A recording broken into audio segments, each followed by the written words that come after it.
Every day, the woman put on her custom-made prosthetic belly, disguising herself as pregnant. Her sole purpose was to get close to women nearing their due dates so she could steal their babies.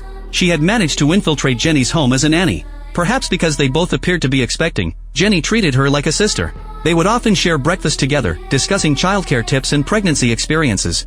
Over time, their relationship blossomed, and they began sharing everything with each other.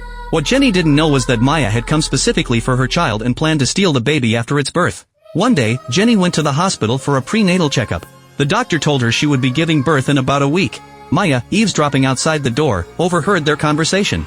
She immediately asked Jenny for a few days off and began executing her plan. First, she visited a close friend under the pretense of catching up. After exchanging pleasantries, she excused herself to use the bathroom but secretly slipped into the friend's baby's room. Moving quickly, she put on a headband, removed her coat and fake pregnancy belly, and gently lifted the baby from the crib. She happily snapped a series of 3 photos with her phone and sent them to Jenny, claiming she had given birth to her own child. Jenny and her husband were thrilled for her, both eagerly anticipating the arrival of their own baby. But when Jenny was home alone one day, she suddenly experienced intense abdominal pain. She lay suffering on the couch and called her husband, unaware that he was having an affair with her friend and completely oblivious to his wife's life-threatening situation. In this critical moment, her ex-husband Sutton called. Learning of Jenny's predicament, he immediately had his driver turn around and rush to her house, then transported her to the hospital. Jenny successfully delivered her baby and shared the good news with Maya. When Maya learned Jenny's child had been born, she panicked and rushed to her basement.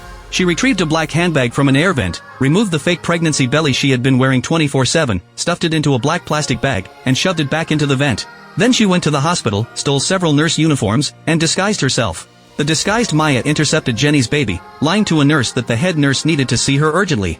"I'll take the baby to the room," she offered.